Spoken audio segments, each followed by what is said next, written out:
Hi, my name is Jason Wong with the Vietnamese American Heritage Foundation. Today I'll be conducting an interview for the 500 Oral Histories Project and the date is May 22nd, 2010 in San Jose, California. It is 12:10 right now. I'll be interviewing Lisa Hiền Trinh. Could you please state your name for the camera?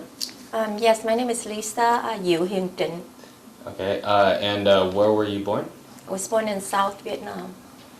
When was your birthday? May 21st, 1962. Yesterday was my birthday. Okay. Wow. Congratulations. Thank you. Okay, so do you remember what specific city you were born in? Yes, I was born in Saigon, South Vietnam. Okay, yes. I see. All right, I guess so we can start off with a couple of general questions. So when you were growing up, I guess, about your family, how many, or can you talk a bit about your parents? Yes, my father was a professor and my mother was a teacher, and they both migrated from the central Vietnam to the south, and then they started the family there, and I'm the youngest of 5 children, and I have 4 older brothers. Wow, that's great. How old was your oldest brother? My oldest brother is 12 years older than me, so he's almost 60, Wow. 60 this year. Wow. Yes. Okay. Do you remember what your father and your mother taught, or? My mother taught history and some French, and so was my father. That's as much as I could remember about my father, because he passed away over 20 years ago, so yes. Wow. Okay. So do you, can you talk a little bit about your school, your education? In Vietnam or in here? In Vietnam? In Vietnam, yes. I went to Hồng Bàng school. That's the French and Vietnamese school. So I was, my first language was Vietnamese, but then we were heavily into the French program. So I was there until my 7th grade, and then I migrated here in 1975, and I started elementary school here because I didn't speak English, so there was very few immigrants at that time. My godmother put me in a private school, so they tested me, and I didn't know a word in English, maybe just a sentence. I like ice cream. That's the only sentence I learned in the refugee camp. So they put me back, instead of going to 8th grade, they put me back to the 5th grade. So that's how I started education here at the 5th grade. Do you remember what you were doing when you heard the war had started? As far as I could remember, in 1968, that was when I think the Viet Cong started to bomb Saigon. I was like 6 years old, and I remember it was during Tết, New Year. So one night it was a lot of sound like firecrackers, but the second night I think it was the shooting. And my parents would say, "Don't get out the house." There were corpses and dead people on the street, and that's as far as I could remember back about the war. I think 1968, Mậu Thân, Tết Mậu Thân. I think that's the year when I first experienced about war. So, so you were pretty young during that time? Yes, I was 6 years old. Wow. Do you remember anything what you did when you heard that Saigon fell, or did you leave before then? Yes, I left before Saigon fell. I left in April 24th, 1975, and Saigon fell on the 30th. I was at the Guam camp, and we were outside on the beach walk and watching a movie, Bruce Lee movie. And then everybody was excited, waiting for the movie to start. And then there was an announcement on the PA system that said, I was too young to understand it, but as soon as the announcement finished, all the grown-ups start to cry and cry and cry. And then my brother explained to me, but at the time, I didn't quite understand what was going on. The war ended. I didn't grab the whole picture, but I remember the reaction of all the adults at the camp that night. How did you get from Guam over to the U.S.? I have my godparents. My godmother is my aunt who lived with my family until she got married to an American. She came here to work with the Voice of America radio program, and she married to my uncle who's an American. So they were here, and then they sponsored me from Guam to Arkansas. They transported us to Arkansas for a month, and then my godparents sponsored me out. And I lived with them since 1975 until college age. Yes. Were your parents in Guam with you? No, I left Vietnam with one of my brothers and my cousin. And my cousin worked for the U.S. Embassy, so they let her take with her outside the country, and they only allow her to bring 2 people. And at the time, our family and our relatives, none of the family want to let 1 or 2 kids go. But my parents, since they migrated from the central to the south, they already experienced communism. So they said by any chance, any of their kids can get out the country, they would take that chance. And even though I was just 12 years old and I've been nowhere but with my mom, she was bravely enough to let me go. And that's how I went with my cousin and went with my brother. So my parents, the rest of my family stayed back. So when you arrived in Arkansas, do you remember what they did, or did you live in a camp over there, or? Yes, I live in a camp, and I remember after crying, homesick for over a week. I think at that age I was pretty forgetful, so I started to have fun with my friends in camp. And I remember getting in long lines for breakfast, for lunch, for dinner. The Vietnamese at the time didn't know how to get in line. Everybody's just pushing to get to the food.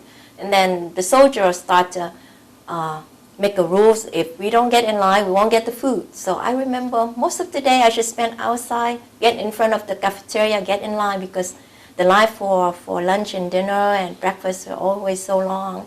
And at night we just hang out and go grab some cookies from a little like coffee cart, and then go and see a movie. It was really fun at the camp at that time for me, because I was just a preteen. So yeah, it was pretty easy going then. Yes. And you went to go live with your godmother?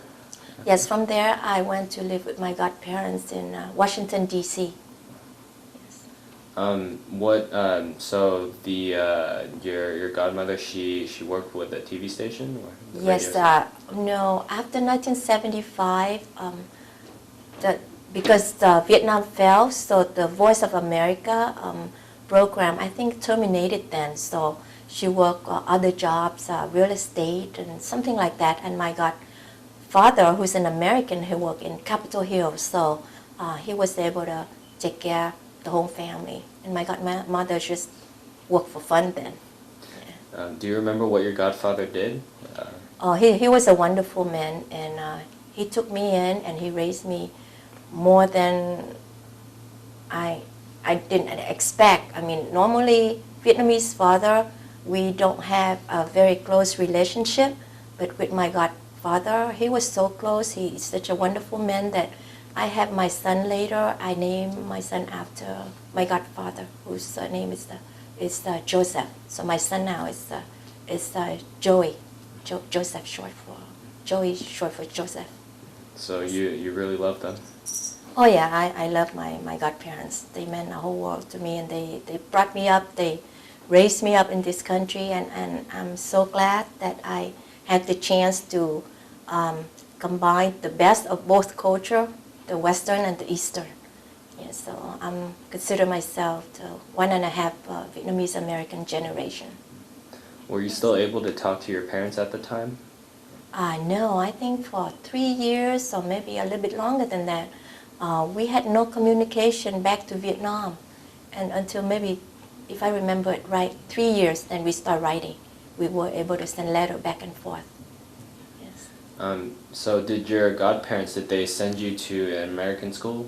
Oh yes. At the time, my godparents just had me as a child, so they wanted the best education. So they sent me to a private school, and a Catholic private school. Even though I'm not Catholic, but they sent me to a Catholic school, and instead of going to the 8th grade as my age should be, the private school put me back to 5th grade because I didn't speak any English. So they had to teach me English and get me caught up with a lot of program.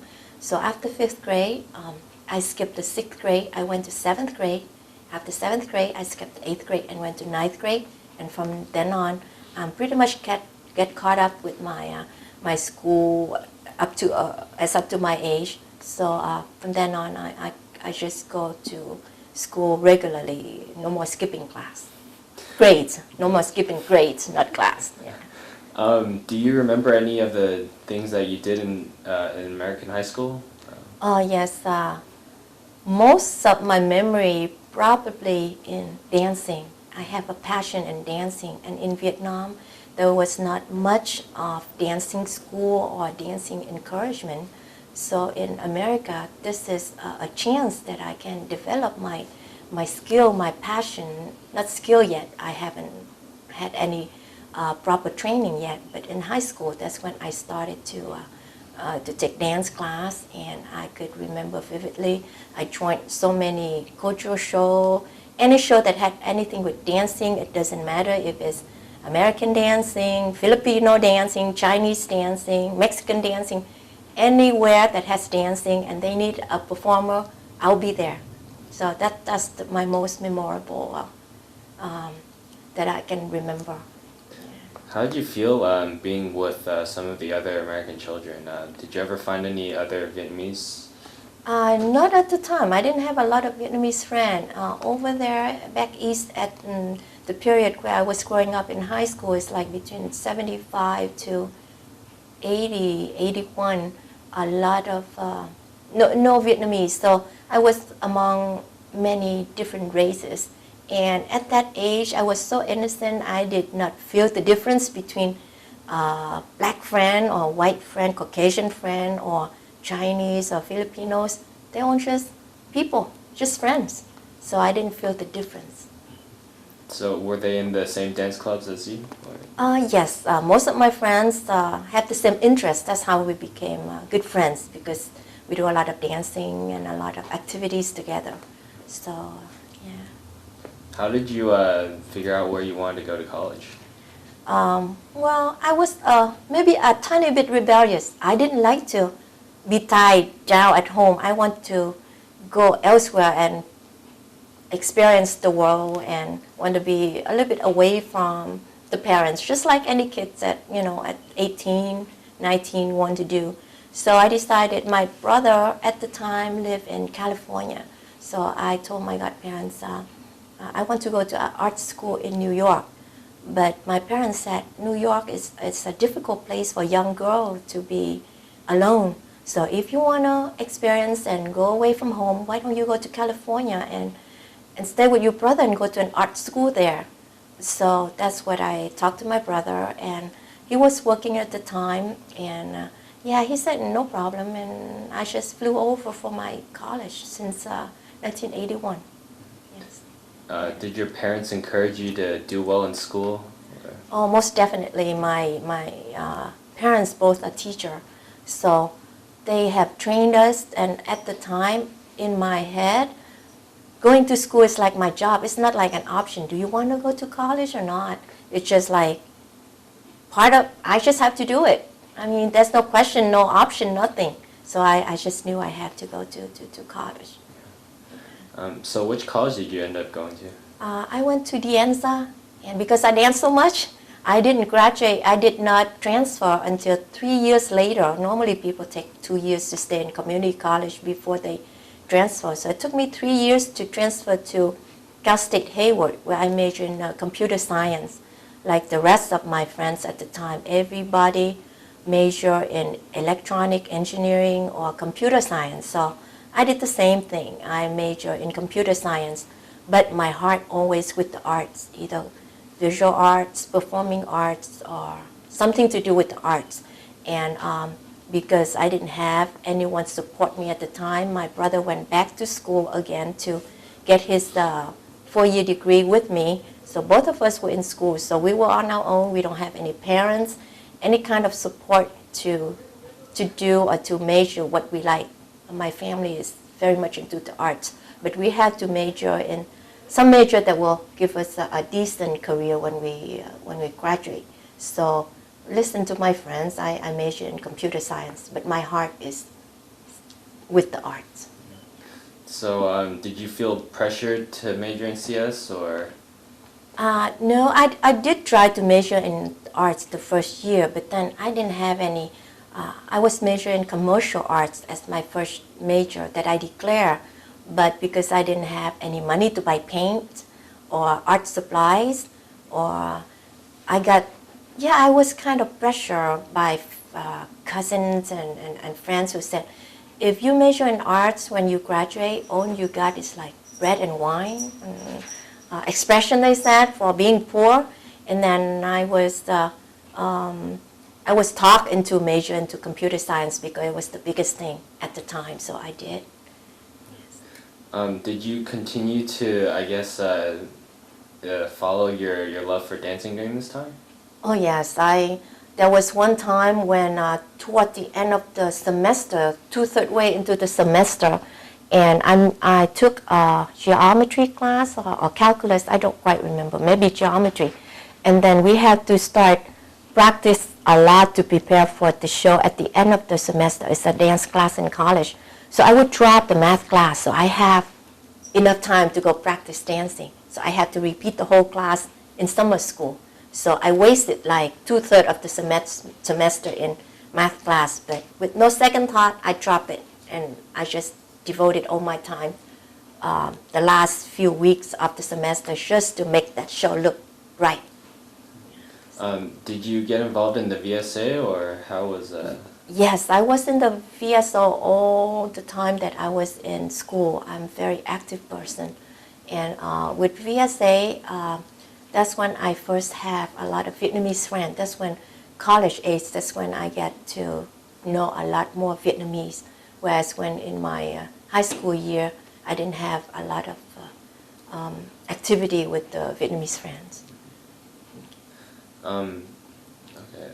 So did you graduate with a CS degree? Yes, I did. I finally did with 6 years. It took me 6 years, so I consider maybe 2 years in there dancing. so I finally got graduated. Yes. Were you able to find a job afterwards? Yes, immediately afterward. It was computer science was really hot at the time.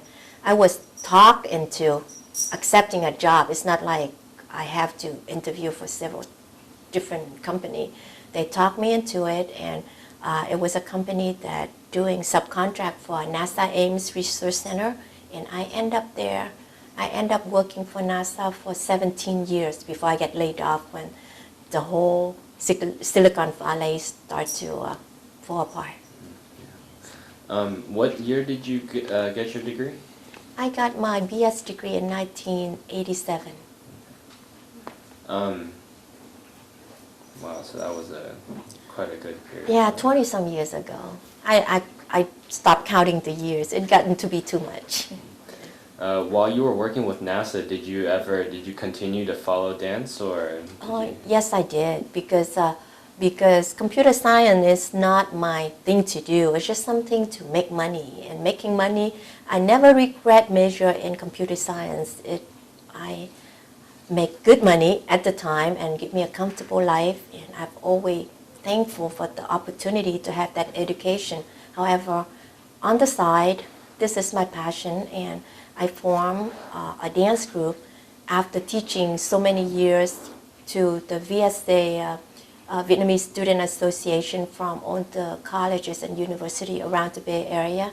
And after like maybe 4 years teaching, I got spotted by a TV program it was maybe one of the first Vietnamese program in San Jose that spotted us on stage and asked me to form my own dance group, and we named it Wings of 100 Feet Dance Company, or Vũ đoàn cánh chim Bách Việt. And since then, in 1993, we start performing around the Bay Area until now, and we still do. Did this? So you choreographed a lot of dances back when you were in college?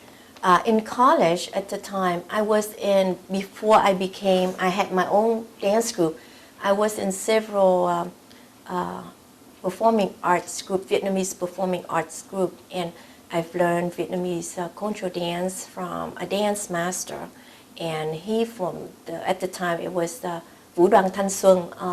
I was in college at the time, and I was able to experience that control dancing with master, and his name is Master Yoon Thế Thành, and I guess inspired by the dancing and the cultural aspect. So my experience in dancing, mostly with American dancing, with modern and ballet and jazz. So I combined the modern dance with the Vietnamese traditional dance to create my own style. So when I create or write a production, which normally lasts about 20 some minutes, it always has a meaning based on Vietnamese cultural aspect, mythology, or historical events. And my dancing normally combined of 3 to 4 series of dance in one story, in one production. Who helped you get this company together? At first, like I said, the 3TV program, and that program didn't last very long. But at first, the whole group did not enjoy dancing for the camera so much, because there was no audience. It wasn't fun. There's no clapping, no interaction. You don't see the expression from the audience. So, and plus, with one dance, sometimes we had to do like 10 times for the camera to capture different angle. So it was kind of boring to perform 10 times for the camera and no reaction. So after 6 months, I decided to don't do the show for the TV anymore, and have my group go out there and dance for a real audience. And it was really fun. Even though we only had one time shot when we perform, sometimes we messed up, but there's always the applause and the feeling from the audience and the reaction afterward when they came. Then they enjoyed it, and they thank us for bringing back some of the Vietnamese culture through our dancing. It was so well worth it. So from then on, that's the route we took. So we just performed for a real audience. Do you remember the very first live performance that y'all did? The very first, there was so many performances, but I remember it was at the Santa Clara Fairground, Hội Tết, Vietnamese Tết Festival. I remember looking down, and it was a fairground, so it was in a wide open space, and it was like thousands of people. All you see was just like heads, down, way down the street. And it was like the nicest and most highest feeling I could feel. And we do all this as volunteer, and because of the inspiration from the audience, the love, the support, that's keep us going on this year. And it's not because of the money or the fame or anything else, but it was just being able to touch so many lives with our performance. That's the best reward that I could feel.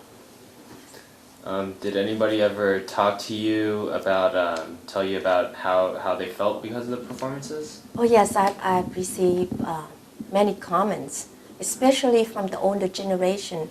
Many came to me in tears. I guess maybe they don't have a chance to see these kind of performance, and maybe they don't see the younger generation in this country try anything like this that have something to do with cultural aspect. So the older generation normally came to me more than the younger one. But the younger one came to me by asking me to join the group. That's how they came and they expressed, but they didn't put in so much work. Oh, I like it, I don't like it.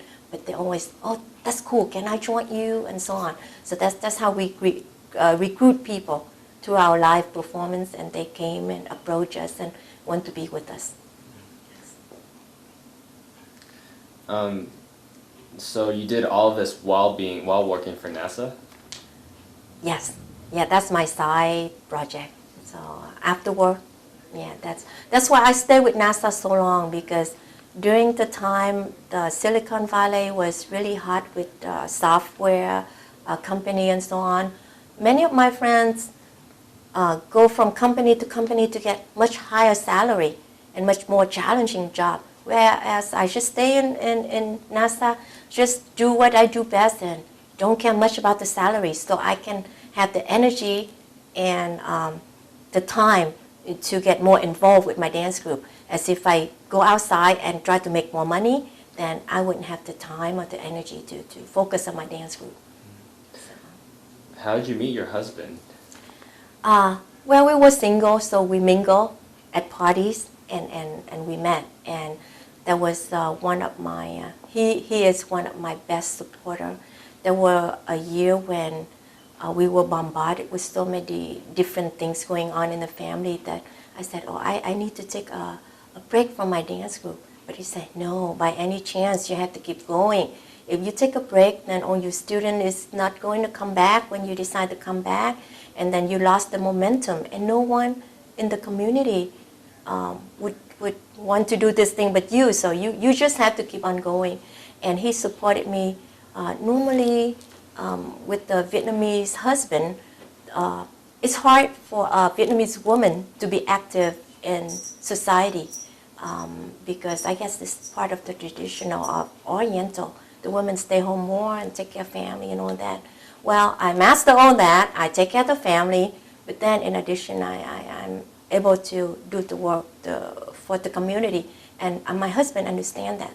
So not only he supported me in spirit, he's ready to support me financially whenever we need, the dance group needs, and whatever else, from building props to being an MC, from being the transporter of all my props and whatever task that I need, he'll be there to give me the support. That's why I'm able to bring my dance company up to this level and this far.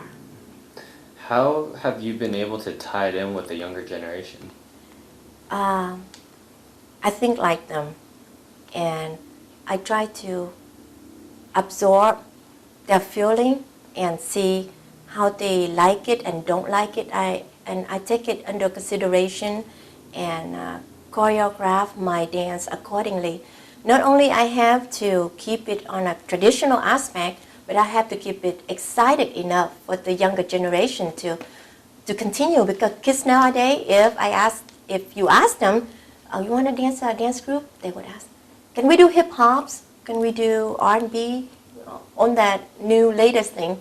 But I said, no, this is different. This is cultural, but I guarantee you it's going to be excited. If you don't like it, you don't have to stay. So, they try it. And I would say 90% stay with me. Maybe 10% will find it's not for them. And once they stay for years. Many stay over 5 years until they go away to college. Those who stay with me when they reach college age and they have a strong enough background in dancing, I would train them to become my assistant so they can, in turn, train the younger dancer. So that way I don't get burned out. So I can carry this ambition longer, as if I'm the only one who do the choreography and do the teaching and do the administration. I will get burned out. So I learn from experience. So now I have every year I have between 3 to 4 assistant choreographers to help me teach the young dance, the newcomers. How many classes did you used to teach back in the 90s? What do you mean classes? Or with the dance organization, how many times did y'all practice? Normally, every summer now I open like a program every summer for the children to have summer activity. So we teach the whole summer 3 months, beginning right after the school's out. Every Sunday for 3 hours, and maybe together 12 Sunday, 12 times, 12, 13 times a summer, 3 hours a week, and to prepare them for a production.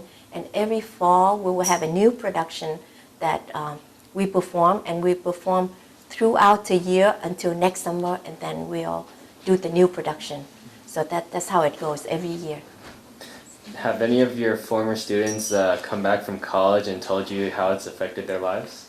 Oh yes, many, and they write to me and they share experience, and the rewarding feeling I got is like I'm able to give this person this experience that lasts a lifetime for them, and that is such awesome feeling that keep me going all this year, because it's a heavy task to have a dance company with 30 members and keep going nonstop this last 17 years.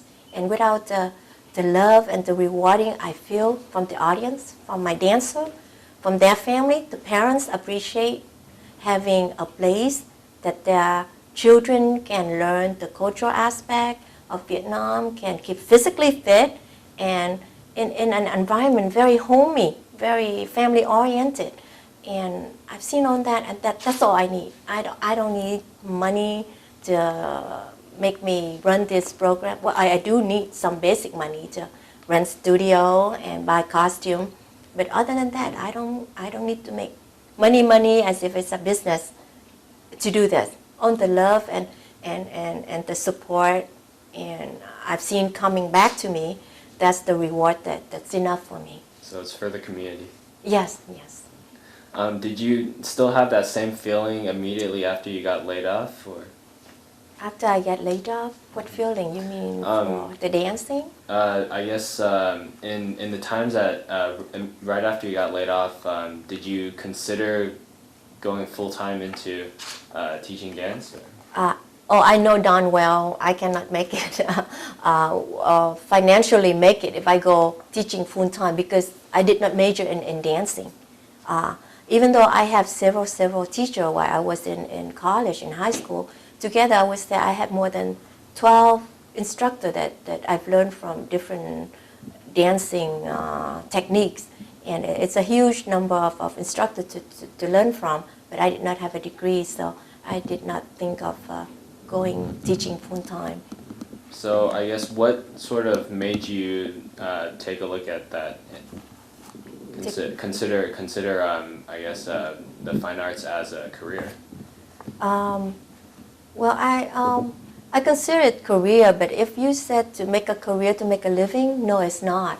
Now, at the time, right now, at this moment, my family, my husband and I are established enough so I can work part-time at home.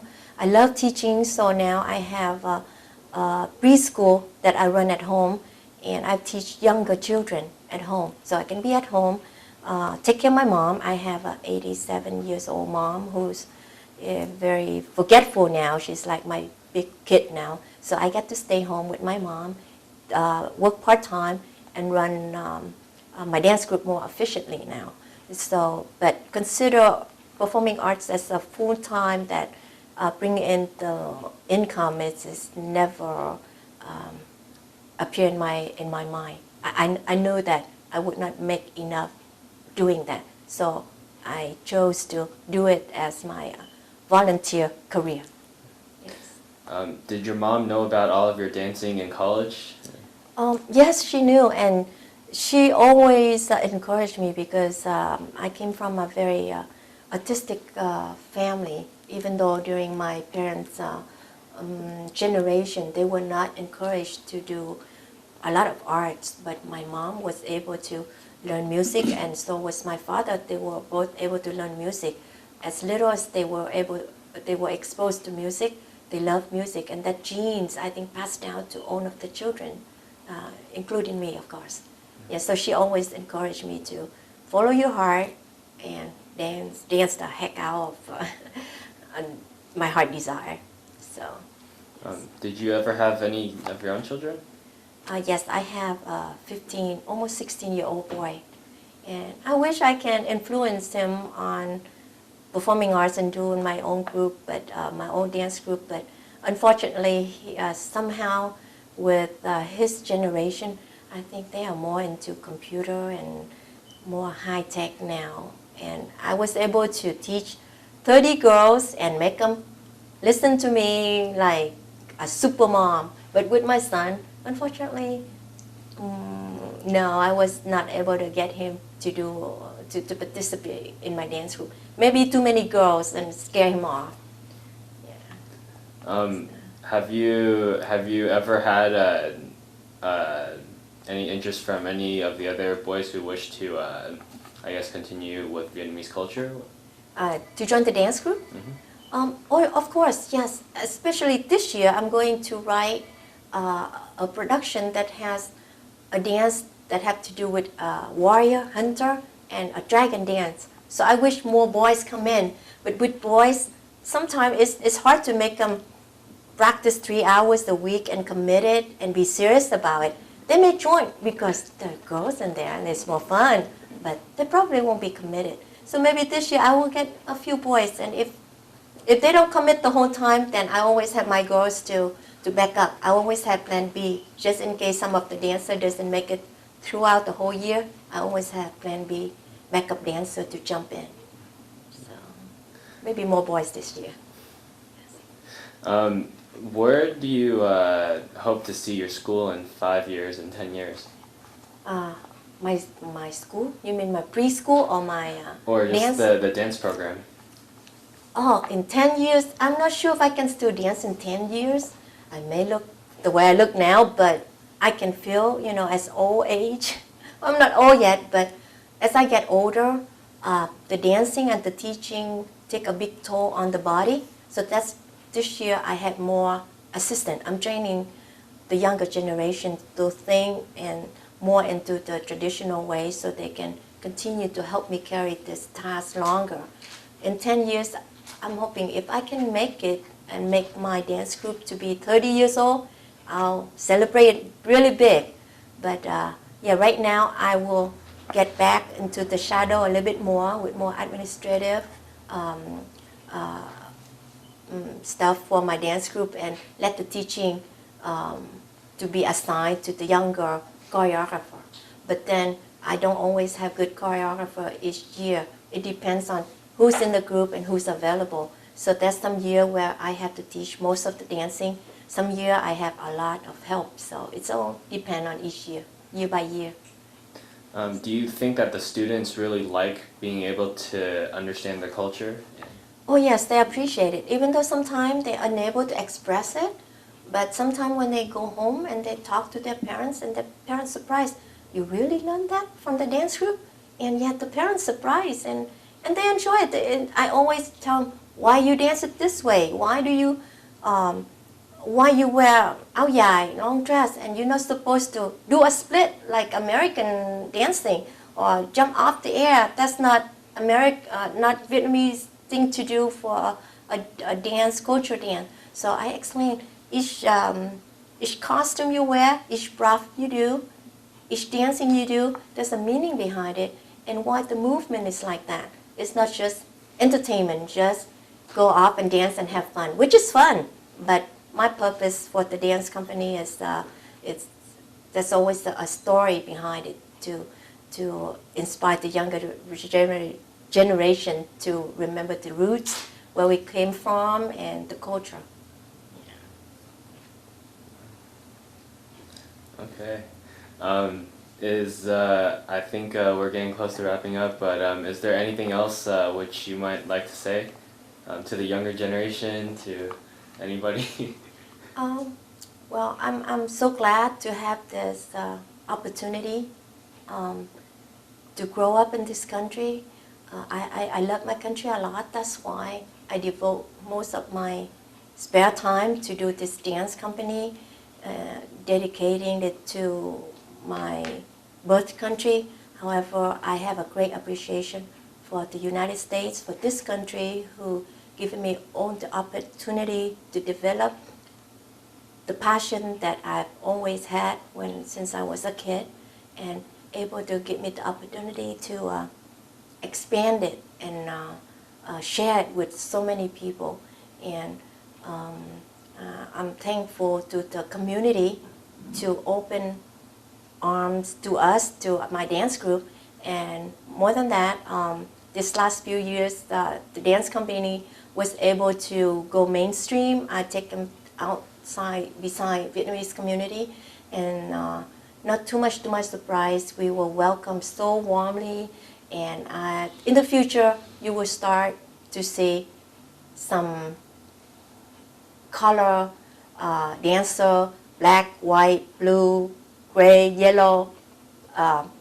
Wings of 100 Dance Company will not close our door to any of the friends. So in the future, it will be more mainstream performer and mainstream performance, not only for the Vietnamese community, because I feel that's one way I can give back to this beautiful society that I'm growing up in. Do you wish that kids would follow their dreams sort of the way that you did?